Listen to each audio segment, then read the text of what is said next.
All right, let's check this is working. Yes. Hi everyone. Happy Sunday morning / afternoon. Good job coming out here to sob your eyes out. I hope you're all doing well. I'm Pia Roy with Entertainment Weekly, and I am so excited today to be able to do this with the one and only Timothee Chalamet.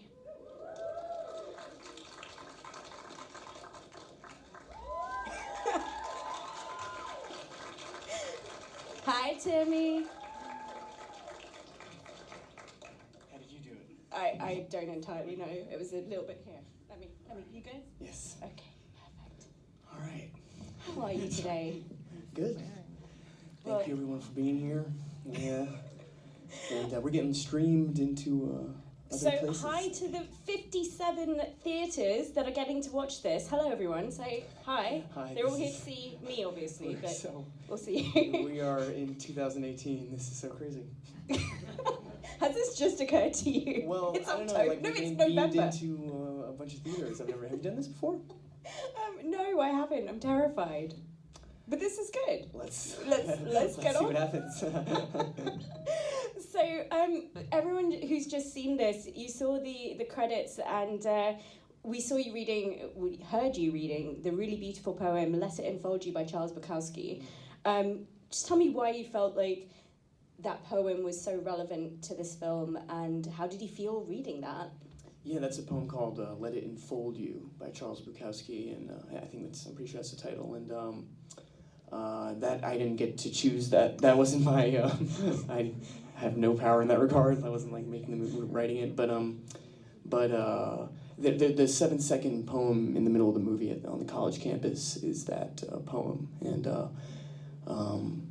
it's supposed to be reflective, I think, of Nick's disillusion and kind of general apathy to where he is, or more generally where he is, like philosophically as a human. And then at the end of it, it's a longer story that I don't want to like bore everyone with, but We're here to be bored. But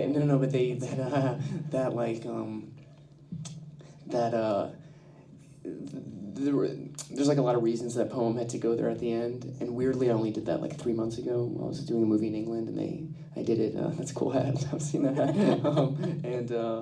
There's a lady with a pink hat with a peach on it right in front of us. Right. And some socks. Don't get distracted. No, sorry. And so no, what an awesome opportunity to read that poem. And I don't know if I'm sure other people here have read Bukowski's poetry. It was a very lovely poem, I think, to cap this off. So, I just want to kick it off with the very beginning. Like, what did you feel so drawn to in this story that you felt like you had to bring to the screen? Well, the urgency of it.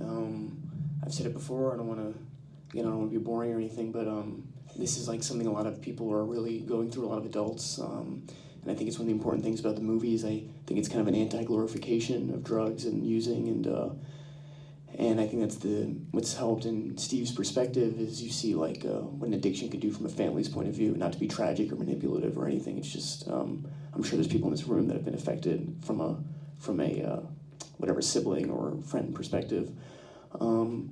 And not typically with methamphetamine today, but there are a lot, again, I'm sure there's a lot of people my age in this room that know or have had the experience of like opiates, devastating, whatever, friends or families or communities. So not to be too serious or something, but there felt a real importance in that too. Also, I didn't have a job when, I didn't have a career basically when I was auditioning for this, so it was very much like a job too. I'm sure you were struggling after. No, and I don't. Again, like I'm young, so like I don't want to. Yeah, no woe is me. But like, it was also it was definitely like an ability to work with people that I looked up to, like Steve and Felix.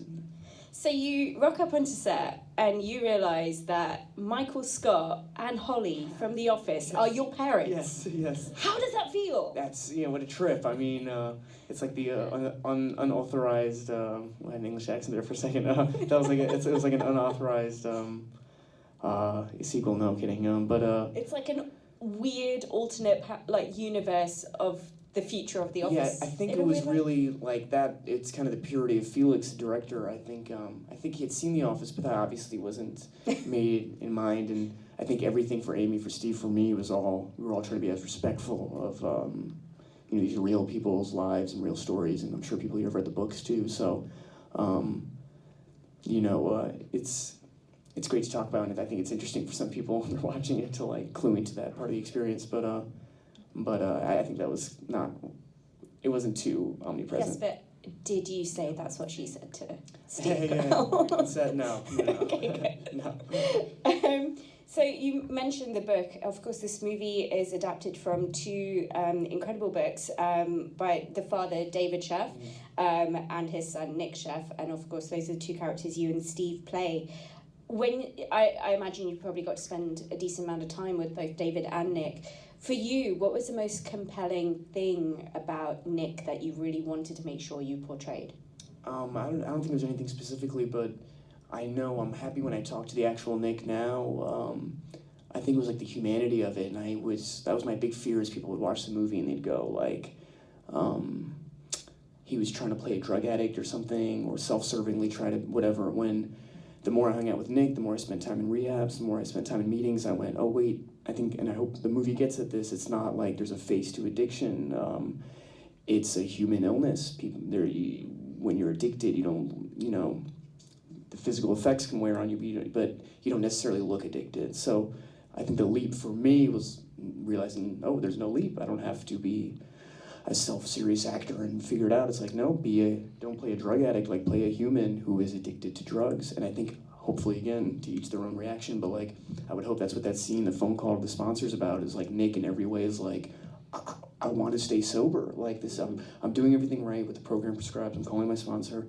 Why is it that I'm getting hijacked right now by an experience and a desire that I don't want to be a part of me? And I think, hopefully, in watching the movie, like somebody that's gone through something similar would be able to relate in that regard. So, you go through a lot of incredibly difficult scenes. It was hard to watch a lot of them. Which one was perhaps the most challenging that you really had to tackle? I think like two of them come to mind immediately. One's that scene with Steve where I'm calling him to come home at the end, and I didn't have the experience Nick actually had, so I'm careful to say that because I can only imagine what that would have been like to actually do, but even just to act it or go through the motions of it, that was, I don't know, like imagine your father or your parent doing the right thing and telling you can't come home, and knowing they're doing the right thing. That is like unimaginable. Like literally having to tell your child that you can't let them back home. I know Steve, from that perspective, feels a similar way. Like that as a parent, I can't even imagine like the love one must have for their kid, and then on top of it to go against that instinct or something must be crazy. And then secondly, it's shorter, and again, it's not close to what he would have actually been going through, but that rain machine thing when Steve comes out the car, and, like I just lost a bunch of weight, and those machines are really cold, like the water's really cold, and like I was going to the heater in between takes, like not smart. That's like how you get a cold, is to go hot cold back and forth. So I just that sounds not great. No, this is the least glamorous elements of filming things, guys. If you didn't know, rain machines. But no, like that's no complaints. So this story's been adapted by and then directed by Felix van Groningen. Yeah. I hope I said that no, right. That was Felix, perfect. And what do you think he sort of was able to bring so uniquely to the telling of this story? Because I imagine there's a lot of things that he had to very carefully handle. I don't know if people in here or streaming through the interweb have seen Broken Circle Breakdown, but that's Felix's other film, and looking for some nods now, and like it's a really I feel like directors all have like superpowers, and like Felix's superpower is like he just understands humanity and human behavior very well, and intimacy, and his editing, like kind of in this movie too, is really kind of like flow of life, like just isn't linear, and Broken Circle Breakdown's like that too. And I think that's what he brought to it. I think of like on Call Me By Your Name, I felt like Luca, like his superpower is like his sensuality. Like even in Suspiria that just came out, which is like a more intense movie. Like there's a lot of yeses coming out of the audience here because you mentioned the movie. Even that is still like really, maybe sensual is not the right word, but like that's there's okay. Like an element I feel like that makes sense. like like beauty or something. Seductiveness almost. Yeah. Yeah. No, I get that. Sensuality. Here we go. People chiming in. So this, I imagine this movie was just a very. You've talked so much about how personal it was for you to want to bring this. Has it changed you in any way? Would you say it's like impacted you in any way? I think it's helped me understand addiction better, and I think probably the biggest misconception for me was this idea that like, and I don't know where, maybe just from pop culture or something, I don't know, like that addiction or using involves like party binges, or like it's all in euphoria or in celebration or whatever, and acting out. And I hope the movie gets at this too, but in reality it's like, for a lot of people it's just they're in pain, they're in a lot of pain, and it's the only way to like escape that in some way. I think Nick in the Q&As I do with Nick, he talks a lot about that, like, and when he talks about his 8 years of sobriety that he has now, he's not like it was a click that, it wasn't like, oh, this thing made sense all of a sudden. He had, I think it's 13 relapses or something. In the movie there's 3 or 4. I mean, there was a book tour for Tweak. And anyway, so, and he says it was like a little bit of this experience that would have helped him, a little bit of this, and understanding that addiction can also be like, you can be prone to it in some way. It can be like a dormant disease. It's environment-based too. Again, I think it can be uncomfortable for some audience members that it doesn't really get into the why of his addiction, but I really value that part of the story because not in like a sweeping generalizing way, but in a more universal way or something, it's like it almost isn't as important as the fact that he is addicted, and it just is. And he's sort of, maybe this is like too big a jump to make, but I think David would say it too in the Q&As we did with him, like there's an instinct as a loved one to think, not necessarily that you caused it. It's kind of like that Al-Anon thing at the end, you didn't cause it, you can't cure it, you can't control it, or maybe it's not in that order, but, and that almost can be like a function of ego, or maybe not that much, but like you realize at a certain point. That's what I really like about The Last Shot too, not to be whatever, to each their own reaction, but I like that Steve, playing David, is sitting there and he's learned it's neither to engulf his son, nor is it to walk away,